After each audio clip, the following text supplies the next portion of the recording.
All right, everybody, let's get another double dip in here with Steve Coogan. And this is Alan Partridge. I'm like 99.9% sure this is Alan Partridge. He got on that sports jacket he likes to wear. And this is Alan's positive pie fillings. Which, I don't know.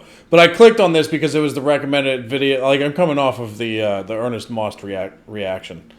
But this was the recommended video. I was like, why not? Let's just do it. I guess I kind of try to avoid Alan Partridge with YouTube reactions since I'm doing all his shows on Patreon. I've done, right now I'm doing This Time with Alan Partridge, but I've done Knowing Me, Knowing You, I'm Alan Partridge,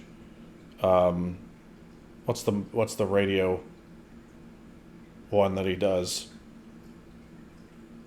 Mid-Morning Matters. God, it almost slipped my mind. God, too much overload with the Muppetry, man. So I've done all those, and they've been so funny and so much fun to do. And yeah, currently on This Time with Alan Partridge on there. But it's been a blast. Can't get enough of the Alan Partridge character, so it's very hard for me not to click on this one. Anyway, let's see what his positive pie fillings are. Remember to like, subscribe, do whatever you guys want. And hit us, Mr. Partridge. Here we go. Okay, let's kick it up again.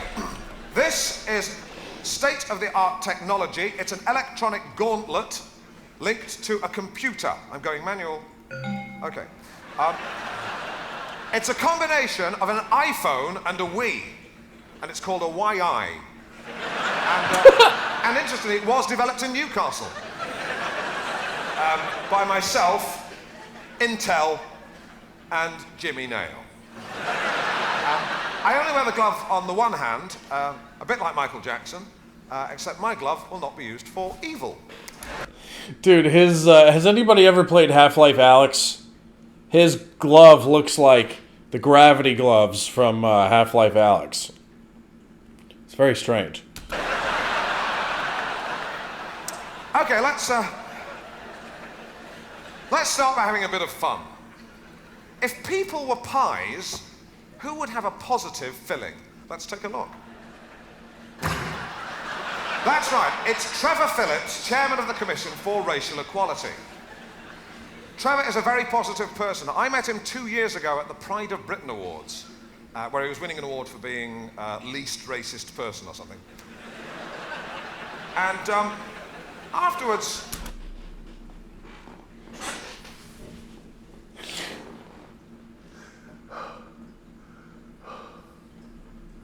least racist person.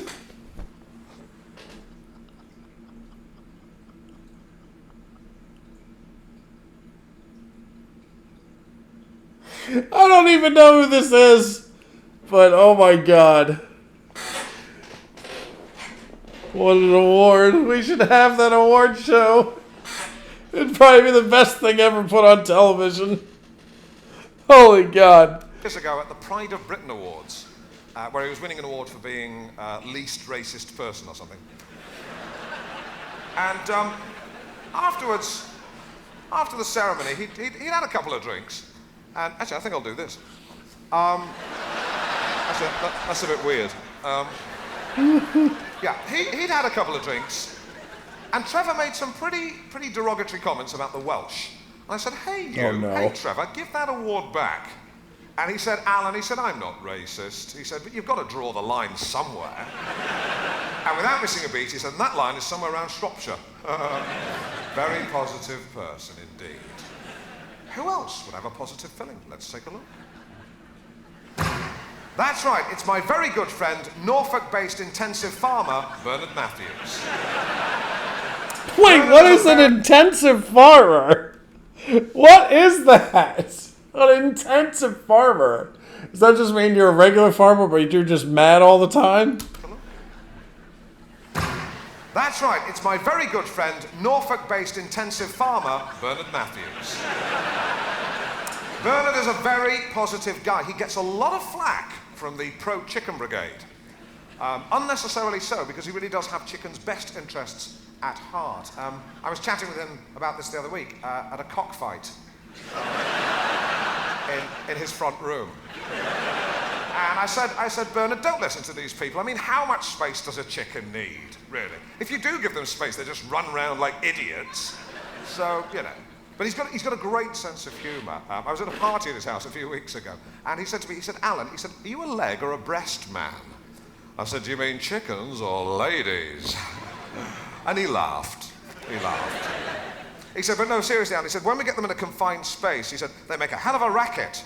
I said, do you mean chickens or ladies? And he laughed again. Yeah. Not quite as loudly as the first time, but he did laugh. And then he said, no, but seriously, Alan, he said, when they reach a certain weight, we electrocute them, slit their throats, then gut them. I said, do you mean chickens or ladies? And he asked me to leave.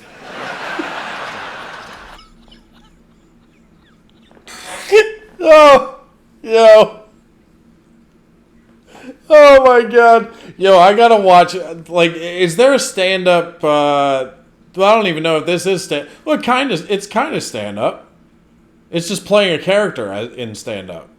So it is stand-up comedy. But is there like a whole hour set where Steve Coogan is just Alan Partridge? Because that would be excellent. That would be an excellent watch at some point. Please let me know about that, because I would love to watch Steve Coogan as Alan Partridge doing stand-up for like an hour. That would be brilliant. Okay, if a pie had a negative filling, what would that look like? Let's take a look. That's right, it's Chief Superintendent Charles Brownlow from The Bill. Don't know his real name. 2 years ago, when I told Brownlow 2 years ago I was going to write, direct, produce, and act in my own play about the life of Sir Thomas More, Brownlow said, don't do it, Alan. You're not a good enough writer, you're not a good enough actor, you'll just look like a tit.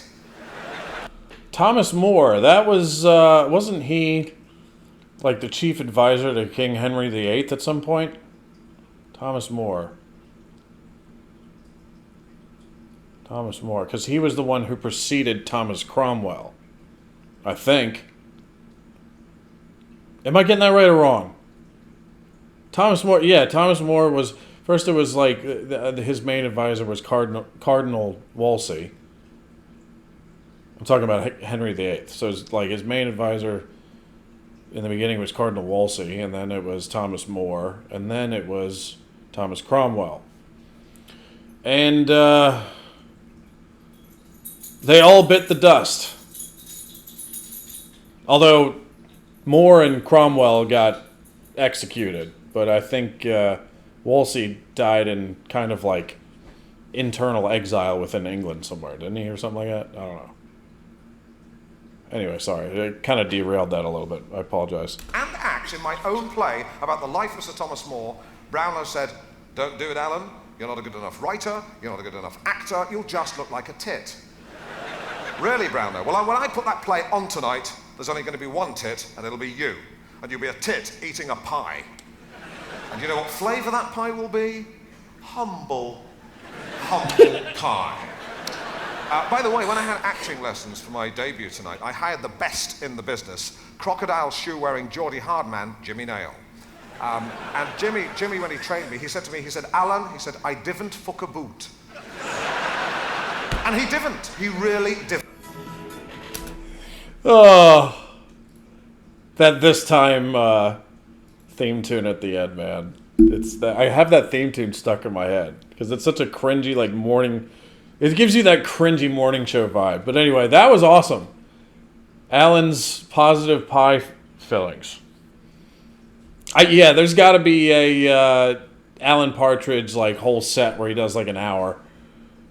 Well, Steve Coogan does it, but as Alan Partridge. There's got to be like an hour-long stand-up out there somewhere. Alan Partridge live. Man, maybe he goes around and does like tours. I don't know. Steve Coogan strikes me as more of like a comedy actor than... So he's obviously... I mean, he's insanely talented. But I would imagine he's so busy doing comedy acting gigs and writing stuff and